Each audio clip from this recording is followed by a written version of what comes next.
अब आपको दिखा देते हैं कि कहां पर दरअसल इस बिहार के रहने वाले मजदूर को निशाना बनाया गया। अमरेज की हत्या 12 अगस्त को बांदीपुरा में की गई।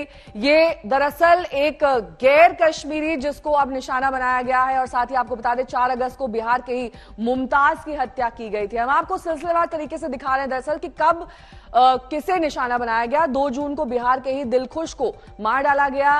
ये भी गैर कश्मीरी जिसको निशाने पर लिया आतंकियों ने। कुलगाम में इसकी हत्या की गई थी। 2 जून को राजस्थान के विजय का कत्ल हुआ कुलगाम में। ये बैंक के एम्प्लॉय विजय जिनका सरेआम कत्ल कर दिया गया था बैंक के अंदर दाखिल होकर। इसके अलावा आज की यह घटना जाहिर तौर पर दहशत पैदा करने वाली। वहीं 17 अक्टूबर पिछले साल 2 लोगों की हत्या कुलगाम में ही की गई थी। ये दरअसल आतंकियों के निशाने पर बाहर के लोगों को लिया जा रहा है। 16 अक्टूबर बिहार के अरविंद का मर्डर किया गया था। ये श्रीनगर में हत्या हुई थी। 16 अक्टूबर को यूपी के सगीर की हत्या पुलवामा में की गई थी। और इसके साथ ही 5 अक्टूबर को बिहार के वीरेंद्र को मारा गया था। श्रीनगर में ही उसे निशाना बनाया गया था। सुनील जी भट्ट मेरे सहयोगी इस वक्त तमाम जानकारी के साथ जुड़ रहे हैं।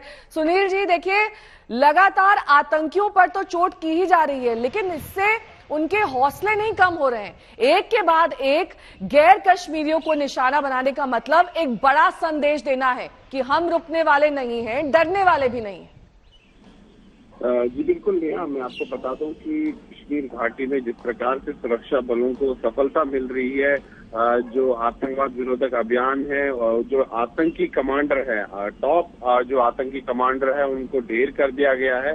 इसीलिए पाकिस्तान बौखलाया हुआ है, आतंकवादी बौखलाए हुए हैं। इसीलिए अब उन्होंने नया जो है तरीका ढूंढा है जिसे कि हम हाइब्रिड टेररिज्म कह रहे हैं कि हाइब्रिड टेररिज्म का जो दौर शुरू हुआ है, इसके जरिए जो है ये जो आतंकवादी ये हत्याएं कर रहे हैं, ये कोई प्रोफेशनल आतंकवादी नहीं है, बल्कि आम जनता में ही घुलते मिलते जो लोग हैं वैसे ही लोग हैं जिनको ये पिस्टल्स दी जाती हैं और वो फिर ये टारगेटेड किलिंग्स करते हैं। इनका कोई क्रिमिनल बैकग्राउंड भी नहीं होता है या पहले भी इन्होंने कोई आतंकवादी जो कार्रवाई नहीं की होती, तो इन पर शक करना भी काफी कठिन होता है।